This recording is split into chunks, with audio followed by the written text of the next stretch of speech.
이번 시간 두 가지 이야기 전합니다. 첫 번째, 지난 7월에 리그 중단 관련 긴급 이사회에 있었죠.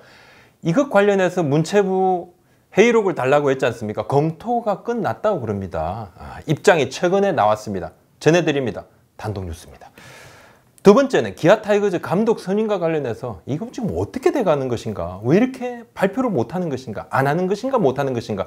그리고 또 기아 FA 협상, 양현종 선수 이야기까지 장정석 단장과 인터뷰를 했습니다.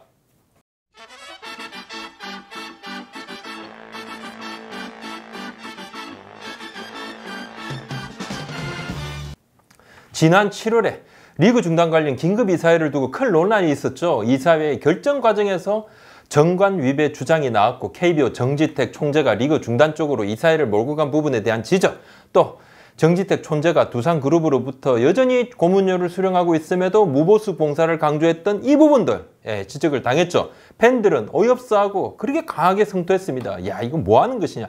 이 과정에서 여러 이야기가 나왔습니다. 저도 수차례 콘텐츠를 제작하면서 이사회 결정 과정에서의 문제점, 매뉴얼을 어긴 점, 정지택 총재의 다소 부적절하게 느껴질 수 있는 회의 진행에 대한 태도 이야기도 했습니다. 정지택 총재가 리그 중단을 염두에 두고 의사 진행을 발언했던 이 부분 있죠. 이것도 회의록 공개 이전에 저는 복수의 사전단 인터뷰를 통해서 우리 구독자, 시청자님들께 그 부당성을 전달을 해드린 바가 있죠. 문제가 커지자 11월 초에 문체부에서 그렇다면 긴급 이사회 회의록 전체를 제출을 하라. KBO가 처음에는 이사회가 비공개 회의지 않습니까? 이사회 회의록 공개한 적 없습니다. 회의록 제출한 적 없죠. 전례가 없다며 버텼습니다. 하지만 주무관청인 문체부가 나중에 사무감사를 하게 되면 어차피 공개를 할 수밖에 없는 상황입니다. 그래서 제출을 했죠. 11월 초에 3시간이 넘는 이사회 회의록 자료 있죠. 공인기관 공정을 받아서 전체를 제출을 하게 됩니다. 문체부가 최근에 그걸 검토를 한 부분에 대한 답변을 KBO에 해줬습니다. 법률적으로는 문제가 없다는 유권 해석이 나왔습니다. 이를 최근에 KBO에 통보도 했습니다. 하지만 사회적으로 무리가 일어난 부분에 대해서는 바람직하지 않다는 입장과 우려도 표명을 했습니다. 제가 2일 오후에 문체부 고위 관계자와 연락을 좀 취했습니다. 고위 관계자 얘기인데요. 회의록을 검토했다. 우리가 검토하는 내용은 리그 중단의 내용적인 측면은 아니다. 이사회 결정 부분은 경기 운영과 관련된 것이기 때문에 경기단체가 자율적으로 정할 부분이다. 다만 우리가 보는 것은 법령이나 정관을 위반한 상황이 있는지 이를 중점적으로 검토를 하는데 현재까지는 법령이나 정관 위반은 없는 것으로 보고 있고 최근에 정관 위반 내용은 없다는 부분을 KBO에 통보를 해줬다. 하지만 사회적인 무리가 일어난 부분에 대해서는 바람직하지 않다는 입장이다. 이렇게 이야기를 했습니다. 정관 위배는 없지만 문체부 차원에서 염려를 하고 있다는 건데 문체부의 회의록 제출 요구는 사실 정관을 위배해서 리그 중단을 했느냐 하는 부분은 우리가 한번 들여다보겠다. 지금 난리가 났으니까 팬들이 엄청나게 화가 났으니까. 근데 이제 이에 대한 위배는 없다는 최종 결론이 나왔습니다. 좀 법적으로 판단하는 부분은 좀 다른 부분이 있겠죠. KBO도 이를 통보를 받았는데 문체부 차원에서 KBO나 KBO 이사회에 대한 그다음 후속 징계를 할 수 있는가? 이사회 결정이 이것이 옳고 그름을 떠나서 그 과정이 큰 문제가 없다고 봤기 때문에 KBO가 그러면 후속 징계는 없을 것으로 보여요. 다만 문체부 관계자는 이 사회적인 무리라는 부분을 언급을 했습니다. 매뉴얼을 무시하고 일방적으로 리그 중단을 해서 결과적으로 팬심 그리고 리그 발전에 전혀 도움이 안 된다. 이거 좀 문제 있었다는 거 유권 해석으로는 볼 수 있어요. 자, 우리 채널에 많은 분들이 그래서 야구부장 이사회 이야기는 이대로 묻히는 거냐? 계속 많은 질문을 주셨는데 저도 사실 문체부의 감사 결과를 좀 기다리고 있었습니다. 왜냐하니까 의지를 가지고 회의록 전체를 좀 받았기 때문에 거기에서 뭔가 좀 여러 가지 이야기가 나올 것으로 좀 봤습니다. 근데 정관 위배는 없었다. 결과는 차지하고 이제 과정에서 문제가 없다. 이렇게 좀 판단이 났기 때문에 문체부 차원에서 징계는 내려질 가능성은 좀 아주 낮아졌습니다. 다만 문체부 차원에서 이렇게 법적으로는 문제가 없다 해서 아예 문제가 없는 건 아니죠. 우리 팬들이 볼 때 야 이거 지금 뭐 하는 짓거리야? 그러면 그 짓거리가 좋은 짓거리가 아니라는 거죠. 다만 그래서 이제 향후 KBO 이사회도 이 같은 사회적 파장 또 주무관청이 예의주시하고 있다는 이 부분을 절대 무시할 수 없습니다. 앞으로 결정에 있어서 더 신중을 기할 수밖에 없을 것이고 이런 일련의 일들이 강력한 경고 메시지가 되기에 또 충분하다고 봅니다. 뭐 이사회가 앞으로도 변하지 않는다. 그럼 정말 문제죠. 좀 유심히 지켜볼 것입니다. 이 부분에 대해서도. 기아 얘기인데요. 거의 매일 기아 관계자에게 제가 연락을 하고 있습니다. 오전, 오후로. 언제 발표해요? 오전에는 오늘 오전에 장정석 단장하고 연락을 하고 오후에는 프론트 팀장한테 바로 연락해서 보도자료가 지금 준비가 되고 있는 것입니까? 준비하고 있는 것입니까? 오후 3시가 좀 넘었는데 4시 넘어가는데 저녁에라도 보도자료가 나오나요? 안 나오나요? 자, 조금 전에 오늘 나올 가능성은 조금 낮은데요. 조금 낮다는 건 나올 수도 있다는 이야기인데 야, 이 보도자료는 안 나올 것 같다고 하는데 또 모릅니다. 제가 영상을 업로드하고 있는 이 시간에 바로 그냥 보도자료가 나올 수가 있을 수도 있죠. 장정석 단장. 네, 2일 오전에 이러면 이번 주 안, 늦어도 다음 주 안으로 발표할 수 있을 것 같다 했는데 이미 유력 후보 한 명 계속 이름이 나왔지 않습니까? 근데 이분으로 정해둔 것이 아니다고 계속 이야기합니다. 실제로 아니니까 이렇게 발표를 못 하는데 언급되는 유력 후보가 있죠. 근데 이분도 조금 답답할 것 같아요. 괜히 자꾸 언급되니까.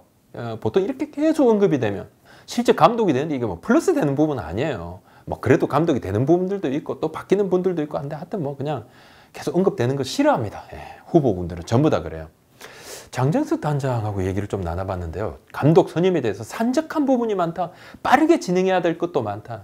단장된 지 일주일 좀 지났는데 정신없다 그래요. FA 시작도 됐고 시장이 열렸고 양현종도 그렇고 나머지 FA 요건 이제 내부 FA 이야기입니다. 감독 선임, 감독이 선임이 되면 코칭 스태프 구성도 해야 되고 감독 선임을 가장 빨리 지금 하려고 초점 맞추고 있고 아까 말씀드린 대로 이번 주 늦어도 다음 주 정리한답니다. 장 단장이 따로 후보군하고 면담도 했다고 그럽니다. 얼마 전에 따로 혼자서 또 장 단장하고 최준영 대표하고 같이 또 몇몇 후보군을 만나기도 했대요. 자, 그리고 이분들만이야. 지금 구단주 대행인 또 모기업의 대표님도 있죠. 기아는 지금 대표님 두 분입니다. 최준영 대표님하고 또 구단주 대행 계시죠. 그래서 최종 후보군 최소 인원을 추려서 지금 위에 보고를 딱 올린 상태인데 확정만 되면 바로 일사천리 보도자료 쫙쫙쫙쫙 사인을 받으면 바로 보도자료 배포하려고 준비 다 해놓고 있다고 그럽니다. 원래 모기업 최고위층이라고 하면 모기업의 대표이사, 최고 CEO 그리고 오너까지 포함이 되죠. 오너라 하면 기아는 정의선 회장이시죠. 최근에 장정석 단장은 양현종 선수하고 둘만의 저녁 식사를 가졌다고 합니다. 따로 돈 이야기는 안 했다 그래. 그냥 양현종 선수 미국 생활 어땠어요? 또 이전에 기아에서 생활할 때 어땠어요? 서로 이야기하고 또 미래 이야기도 했다는데 굉장히 좋은 느낌을 받았다 그래요. 장정석 단장 얘기입니다. 우선 기분 좋았던 것은 양현종 선수가 팀 생각을 참 많이 했고 정말 고마웠고 내년에는 더 좋은 활약을 펼칠 수 있다고 보는 것이 미국 공인구, 한국 공인구가 차이가 좀 있다. 손이 예민한 선수들은 솔기 부분이 좀 민감한데 양현종 선수가 사실 이제 이 솔기 부분 때문에 조금 고민을 좀 했던 부분이 있습니다. 그건 손익 감독도 같이 있었는데 그 이야기도 저한테 좀 직접 하기도 했었고 그런 부분을 감안하면 내년은 양현종 선수가 원래의 모습을 보이지 않을까 한다 이렇게 얘기를 했습니다. 양현종 선수 측 역시 이제 장 단장의 배려에 상당히 감동을 좀 받았다 그래요. 그리고 저한테 직접 얘기했습니다. 선수가 정말 감사하더라 이렇게 거듭 얘기를 하기도 했는데 양현종 선수 그리고 또 외부 FA를 지금 기아가 잡으려고 협상에 지금 뛰어들었습니다. 알아보고 있습니다. 별개죠. 물론 내부 FA 그리고 또 외부 FA 별개죠. 근데 연동이 될 수밖에 없어요. 팀에서 책정하는 몸값, 선수의 몸값은 선수들은 또 그걸 보거든요. 여러 형평성, 균형이라는 측면도 있으니까 연동이 될 수도 있습니다. 장정석 단장은 FA 협상에 있어서 효율성을 이야기를 했습니다. 효율성. 그러니까 무턱대고 효율성 그러면 오버페이를 하지 않는다. 엔드 효율성. 요거면 돈 안 쓴다는 얘기인데 그게 아니었어요. 효율성이라고 하면 무조건 돈 안 쓴다는데 그게 아니고 장 단장 이야기는 그겁니다. 소속팀이 꼭 필요로 하는 선수, 중요한 부분을 차지하는 선수라고 하면 예를 들어서 과하게 저한테 그 코멘트 그대로입니다. 과하게 얘기하면 100억 원, 200억 원이 안 아까울 수도 있다. 꼭 필요로 하는 자원이나 인재가 있다고 하면 과감한 투자가 필요하다는 생각을 이전부터 하고 있고 지금도 하고 있다고 분명히 얘기를 했습니다. 그러면서 어떻게 자금을 좀 효율적으로 쓸 것인가. 필요할 때는 쓰고 아낄 수 있는 부분은 아끼자. 그 말이죠. 이전에 또 운영팀장도 하기도 했고 프런트도 하기도 했습니다. 장정석 단장이 이제 그런 부분들, 그죠? 현장과 프론트를 두루 다 알고 있다는 거죠. 조계현 단장 시절에, 조계현 단장, 기아 모기업에서 운영비 좀 줄이세요, 살림살이 좀 줄이세요, 이런 이야기를 사실 심심찮게 한 건 맞습니다. 심심찮게 한 게 맞고. 그래서 기아는 도대체 야구단 운영하는데 이렇게 야구단에 이렇게 큰 관심이 없는 것인가? 정희석 회장님은 축구만 좋아하셔? 뭐 이런 이야기. 근데 사실 이제 뭐 그렇진 않죠. 절대 그렇지 않습니다. 최근에 분위기가 좀 많이 좀 내부 분위기가 좀 달라졌다 그럽니다. 예. 그 부분은 바로 빅3 감독, 사장 단장을 한꺼번에 이렇게 옷을 딱 다 벗는 부분은 결정할 수 있는 사람은 딱 한 명밖에 없죠. 예. 최준영 대표 이제 모기업 CEO로 겸하고 있습니다. 굉장히 시원시원하고 맺고 끊는 결단력이 강하다. 주위에서도 여러 명이 제게 공통적으로 뭐 사장님 굉장히 그런 분이십니다. 이렇게 이야기를 좀 했는데 그래서 뭐 장단장도 같은 이야기를 합니다. 외부 FA 등 굵직굵직한 사안을 처리함에 있어서는 일 처리 속도는 굉장히 좀 빨리 붙을 것 같습니다. 예, 오늘 여기까지입니다. 구독, 좋아요도, 네, 알림 설정까지, 네, 고맙습니다.